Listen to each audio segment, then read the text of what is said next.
We have with us Dr. Kenneth Li and Dr. Tracy Lai, Dr. Kenneth Li is Chief of Service of Ophthalmology, and he's a consultant ophthalmologist, and Dr. Tracy Lai is an associate consultant.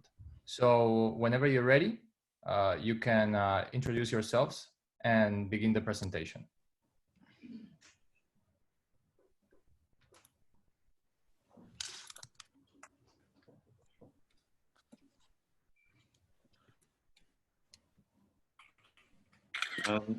On behalf of our team, I would like to thank the Argentinian Council of Ophthalmology for their kind invitation. Thank you, Leonardo and Luciano, for their wonderful arrangement. I'm Kenneth Li, and with me today is Tracy Lai. We're both from the Department of Ophthalmology at the United Christian Hospital and Zhengguan Hospital in Hong Kong. Tracy and I work for the Hospital Authority, which is a public health service provider in Hong Kong, equivalent to the National Health Service in the UK. Our Hong Kong team provides ophthalmic service to the eastern peninsula of Kowloon, with a population of around 1.1 million. Before I start, I would like to thank all my team members of the Department of Ophthalmology, Pathology, and Infection Control for their great effort. They have been working very hard over the past 2 months to implement infection control measures to minimize transmission of COVID-19 to both patients and staff. This is the outline of our presentation. Tracy will go through the background of COVID-19 and its implication for ophthalmology. I will go through the infection control measures, and we have prepared some useful links for you at the end.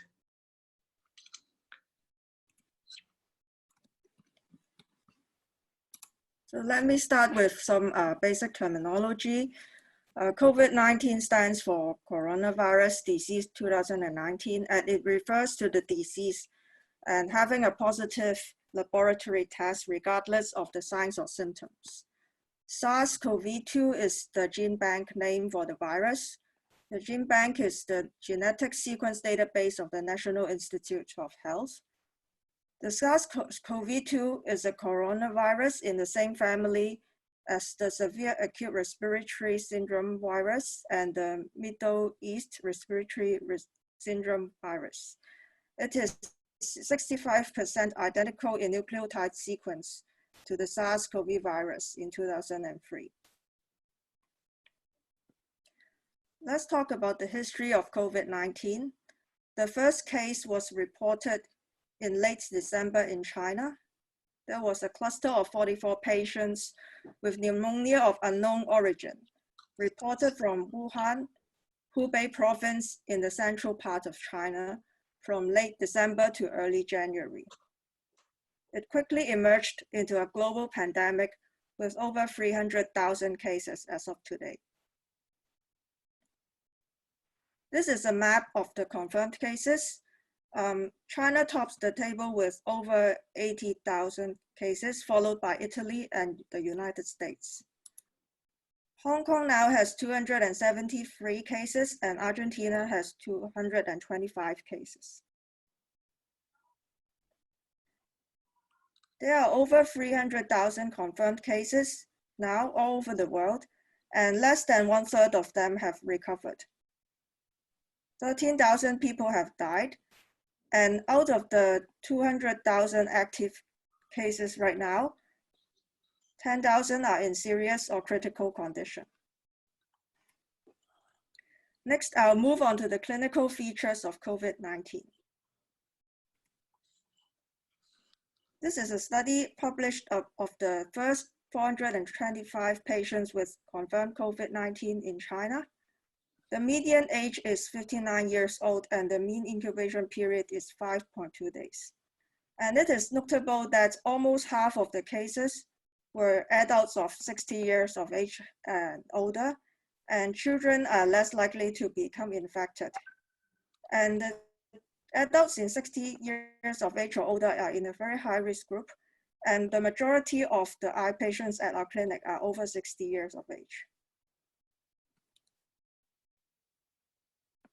Common presentations of COVID-19 include fever, fatigue, and dry cough. And a minority of patients present with diarrhea, shortness of breath, and hemoptysis. Complications include acute respiratory distress syndrome in 29%, and this is the major cause of death of COVID-19. Other complications include RNA anemia, acute cardiac injury, and secondary infection. Regarding morbidity and mortality, the onset of symptom to deterioration is 9 days on average. Around 80% of patients have mild disease and full recovery. However, patients with premorbid conditions such as diabetes, heart disease, hypertension, history of stroke or malignancy have a higher risk and worse prognosis. And the mortality increases significantly with age and rising to around 15% in patients over 80 years old. The overall mortality is around 2 to 3%, but the mortality in hospitalized patients is around 15%. For the routes of transmission of the SARS-CoV virus, from the experience we learned from the MERS and the SARS coronavirus family, it mainly transmits through droplets, contact, and fomites. And it is not airborne under normal circumstances. For contact transmission, it occurs through direct contacts with secretions from the infected cases, followed by subsequent inoculation in mucous membranes. And fecal-oral transmission and aerosol transmission are unconfirmed, but we need to take precaution. Maternal-fetal transmission is possible. And asymptomatic individuals are capable of transmitting the disease, as evidenced by nosocomial transmission and transmission among asymptomatic healthcare workers. And family clusters of cases have been reported. Next, we'll move on to the characteristics of the virus.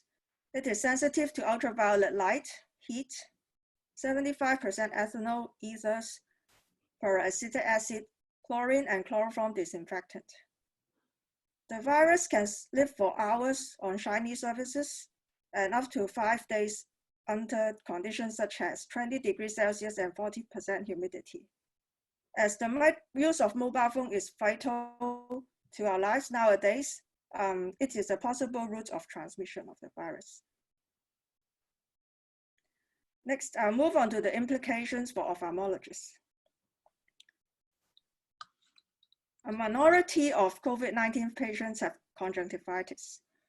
In a study of 1,100 COVID patients from 30 hospitals in China, 0.8% had documented conjunctival congestion.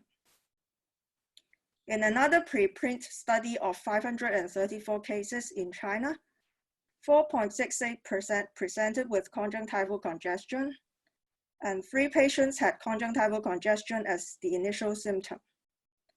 The average duration of conjunctival congestion was 4.9 days. And besides conjunctivitis, dry eye, blurred vision, and foreign body sensation were ranked as the top 3 other related ocular symptoms. And 62% of these patients had a hand-eye contact history. Below are some examples of conjunctivitis as the first symptom of COVID-19. In the photo is Dr. Guangfa Wang. He was a Chinese expert panel member who visited hospitals in Wuhan in late January without any eye protection. He developed conjunctivitis 3 hours before the onset of fever and cough. And another anesthesiologist in China did not wear eye protection during intubation of a COVID patient, and she developed conjunctivitis before coming down with fever and cough. Therefore, it is possible that conjunctival transmission occurs by droplet or aerosol transmission. And another study by a Chinese group They studied the PCR samples of the conjunctival and tear secretions, and they found that 1 out of 30 samples tested positive for the virus in tears and conjunctival secretions. What's alarming is that asymptomatic patients are also capable of transmitting COVID-19. There was a familial cluster of 5 COVID patients in Anyang, which is a place far away from Wuhan, and they are suspected to have contracted COVID-19 from a relative, asymptomatic relative, who visited Wuhan previously. And ophthalmologists are also at high risk because they are in close contact with patients during slit lamp exam and during direct ophthalmoscopy. And Dr. Li Wenliang is a 34-year-old ophthalmologist from Wuhan. He contracted the COVID virus from an asymptomatic glaucoma patient and passed away in early February. He was one of the 3 ophthalmologists who passed away in the same hospital. Next, I'll pass on to Dr. Li to discuss the infection control measures in our eye clinic. Thank you very much, Tracy. Before we implemented all the infection control measures in our hospitals, we worked closely with all stakeholders.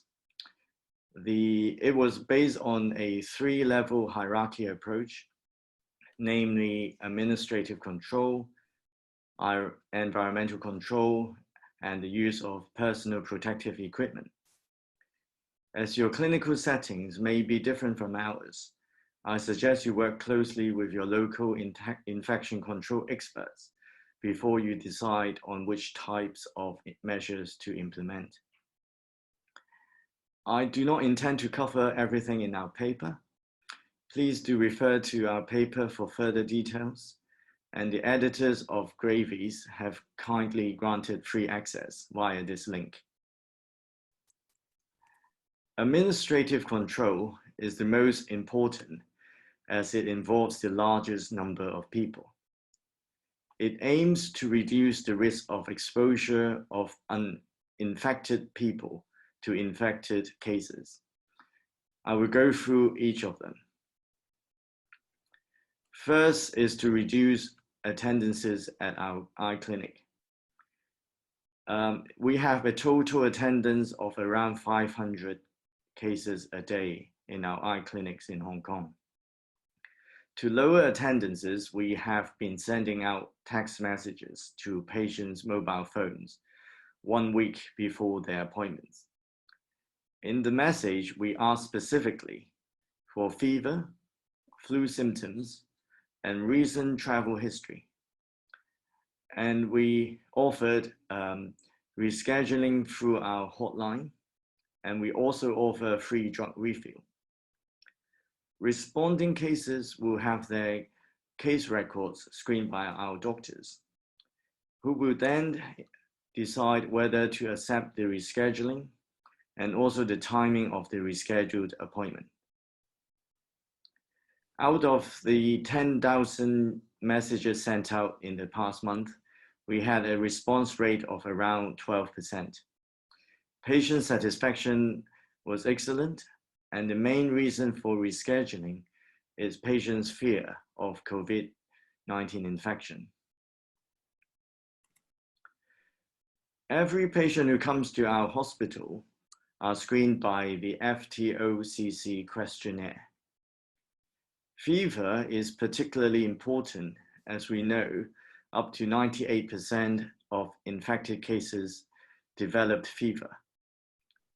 The others include presence of respiratory symptoms, family members or close contact with symptoms, travel to outbreak areas, occupation as healthcare worker or in wet market, and any contact with confirmed cases. Besides, we also ask about symptoms of conjunctivitis, which, as Tracy mentioned, could be the first presenting symptoms of COVID-19. Any positive response will mean postponing their appointment for at least 14 days, which is the current understanding of the incubation period of COVID-19. The IT departments of Hospital Authority and the Immigration Department in Hong Kong have successfully linked up their systems within the last month. A great initiative to allow healthcare workers to obtain more accurate travel history of patients. This is the workflow of our triage system. At the entrance of our clinic, all patients have their temperature checked by triage nurses. If positive, they will be asked to attend casualty department for management. Then they are screened for FTOCC. If positive and their eye condition is urgent, they will wait in a separate waiting area and have their visual acuity and examination conducted in a designated room. If their condition is not urgent or FTOC screening is negative, they will be offered drug refill and rescheduling of their appointment. If they refuse, cases will be seen under standard precaution. To minimize attendances and conserve manpower, all elective procedures and services were suspended.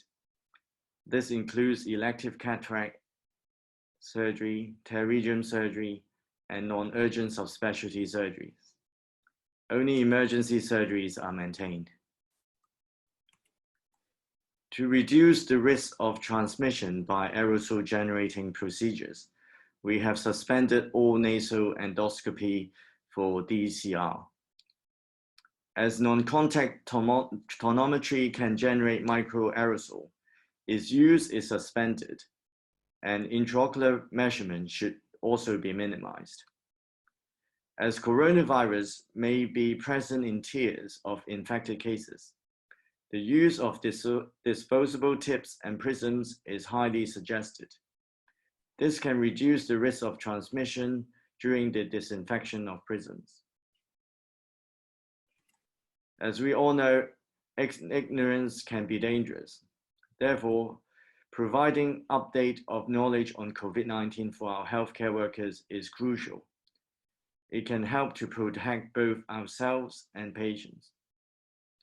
To reduce the infection risk between healthcare workers, all staff members are required to report their daily body temperature before work and any recent foreign travel. Social distancing is strongly encouraged. For environmental control, protective shields are installed on all slit lamps. Similar shields can also be installed on portable slit lamps and OCT or fundus cameras. Regular disinfection is mandatory. I would like to acknowledge Dr. Siddharth of the University of Hong Kong for providing this slide. It summarizes the suitable methods for disinfection of COVID-19 for skin and surfaces. Coronaviruses are covered by a lipid layer of envelope. Fortunately, this envelope can be disrupted, rendering the virus non-infectious. As coronavirus can survive on surfaces up to days, disinfection is of paramount importance. Disinfection of ophthalmic equipment, keyboards, tabletops, doorknobs, and particularly mobile phones should be conducted regularly. Bagging of equipment that is difficult to disinfect, such as keyboards, is suggested. Our hospital has recently installed a UV disinfection machine in our canteen to allow our colleagues to disinfect small items such as mobile phones and staff card. It takes about 30 seconds to complete the whole disinfection process. For both staff pantry and canteen, acrylic partitions were installed to prevent droplet transmission during meals for healthcare workers. our nurses have put up these emojis on partition to remind colleagues to minimize chatting during meals. To observe social distancing, all situation update meetings and academic meetings are conducted via video conferencing apps on personal mobile devices. During this difficult time, mental wellness of our colleagues should not be overlooked.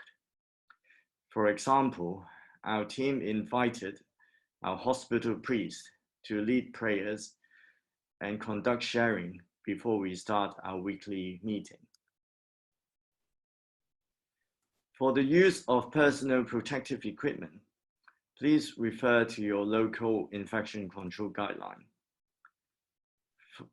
For general outpatient clinics, we adopt standard precaution, which includes the use of eye protection and surgical masks. When handling high-risk cases or confirmed cases, one should use either goggles or face shield, N95 respirator, isolation gown, and disposable gloves. Do remember to dispose gloves for each case, followed by hand hygiene. So the 7 steps of hand hygiene is very important.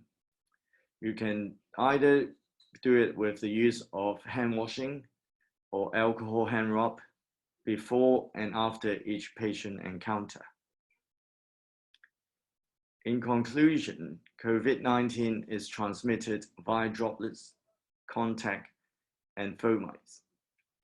It is important to remember conjunctivitis can be the first presenting symptom. The use of 3-level hierarchy approach can provide a good framework for infection control. As there is variation of clinical settings, prior consultation with local infection control experts before implementation of infection control measures is highly recommended. I'm leaving my contact. Please feel free to contact me if you have any questions. As individuals, we may feel discouraged in this uphill battle against COVID-19. But on the positive side, as global ophthalmologists, we have never been so connected and working closely together with each other for the same cause. 6 months ago, I could never have imagined I would be working with you all.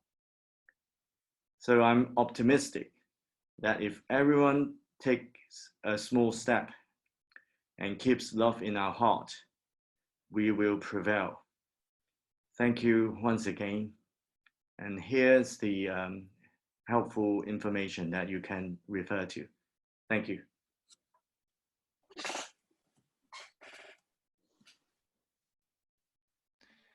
Well, first of all, thank you. I speak for all of us when I say that that was a fantastic presentation, and we are very grateful that you have taken the time to prepare this and to show it to us. So thank you again very much in behalf of all the Council of Ophthalmology in Argentina for this fantastic presentation. So thank you very much. Yeah, you're very, very welcome. I think during this difficult time, we must work very closely together. Yeah, and exchange experiences. I think that's very crucial. So we have a couple of questions. Would you care to elaborate what type of telemedicine you are using, if you are using any type of distance medicine at this time? We in our hospital, we have started the use of teleconsultation over the past month, and it has been mainly done by other disciplines, but we are actively exploring its use in ophthalmology, and hopefully we can start adopting in the coming weeks. So we haven't started yet, but we will. Okay, thank you.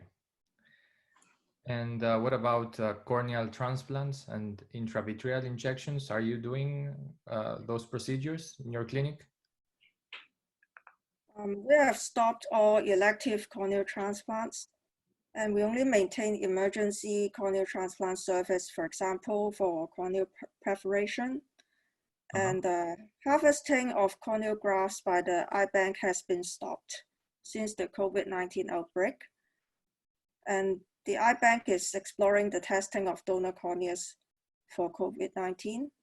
And normally all patients with fever, elevated white cell count, flu, pneumonia, and sepsis were already screened out and were not eligible for corneal graft donation. And for intravitreal injections, we maintain the service as a delay of treatment may lead to visual loss. Yes, I'd like to supplement. For intravitreal injection, we also adopt the same screening for fever, travel history, and clustering before patients are permitted into the treatment room. So hopefully that will we will able to screen out the high-risk cases. Okay, I think you've said this before, but I'd like you to repeat this. How long does it take for a test of COVID-19 to have a positive result, for example? Currently, we have in our hospital, we conduct 24-hour service for the rapid PCR test. And the turnaround time is around 4 to 5 hours, which is very helpful for us to screen out high-risk cases. As you may know, Argentina is currently in a lockdown. We are in a quarantine. And as you said, we have 220 confirmed cases. We are probably not doing enough tests for the whole population, so like South Korea is doing, for example. And we had 67 new cases yesterday. Do you think that these are correct measures for the population right now to be in a lockdown, in a quarantine? I'm not an expert in public health, so it's difficult for me to comment on your question. But I think I'm sure they are doing their best to minimize the transmission. And were you at any time in a full quarantine in Hong Kong? Sorry, were you at any time during this pandemic? Was Hong Kong in a full quarantine? No, Tracy, I think is that right? We're not quarantining everyone. No, so it's not at the full lockdown. Yeah. Okay, thank you. About intravitreal injections, I know you suspended elective, and you do like the triage and everything that you told us, but you select some kind of patients. Like here, we're just leaving it to patients with one eye or more severe cases, and postponing the other kind of cases. Yeah, I think that's a great idea. We haven't adopted that. I think that's a very good suggestion that we can consider. As ophthalmologists, it would be a very hard decision to stratify who should get the injection. As we know, they should all improve and at least maintain their vision after injection of anti-VEGF. So I hope we don't have to make that decisions, but it is difficult times. Yeah. Did you all your ophthalmologists get exposed at the same time? Did you organize yourself to make shifts?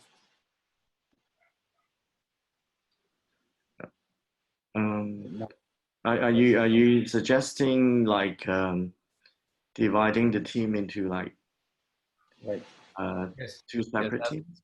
that's what he's saying. If all the staff remain the same, or did you make teams? Did you reduce the staff of the hospital for this situation? We as you could see, we had a reduction in the activities, so we try to minimize the number of doctors in clinical areas as much as possible.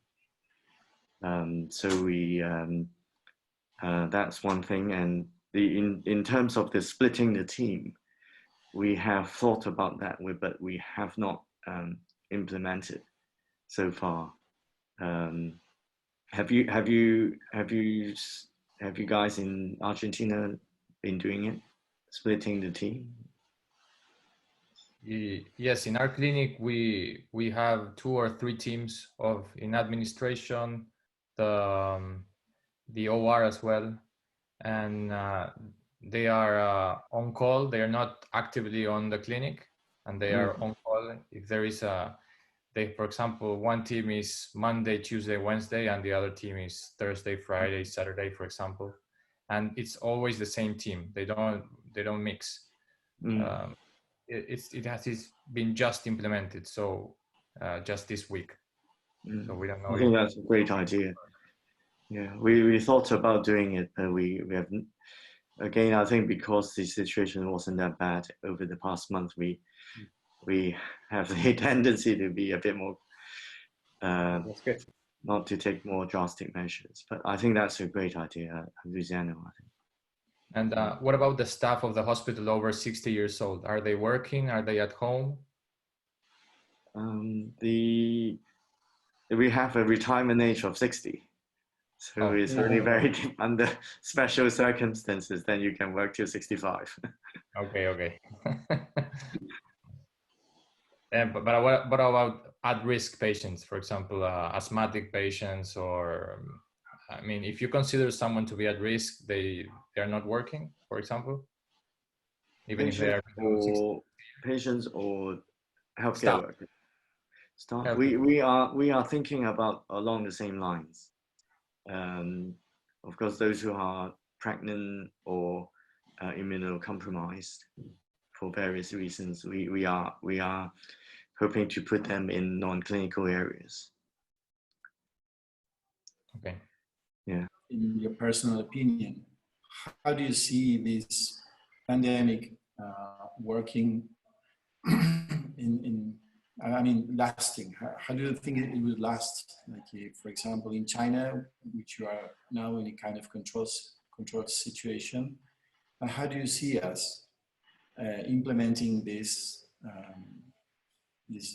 measures and consensus at this time of the exponential curve, like in the beginning, because we are now at the beginning of the exponential growth of the pandemic here in Argentina, rather than other country that has implemented the lockdowns and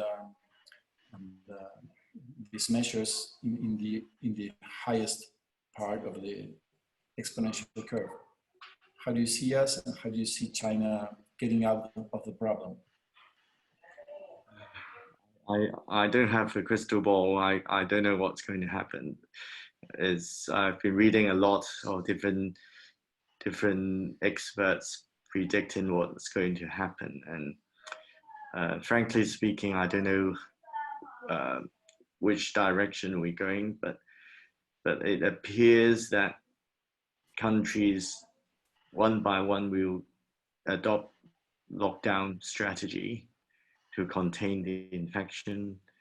So maybe in time, we basically are doing whatever we can to flatten the curve. That's what they said, and try to maintain the critical cases within our capacity. That's what appears to be the lot of general acceptance that it may be the ideal thing that we should achieve. But some of the, I don't know whether you've read about David Ho, who is the AIDS expert in the States, and also Dr. Yun, Professor Yun from Hong Kong, who is also one of the experts in microbiology and infectious disease. They predict that the condition will damp down with time, but will come back regularly. So we just have to await the remedies for treatment for this condition. So I don't know whether I've answered your question, but we just have to try our best and hope for the best. Thank you guys. See you. Take care. Thank you very much. We keep in contact. Bye. Bye. Bye. Bye.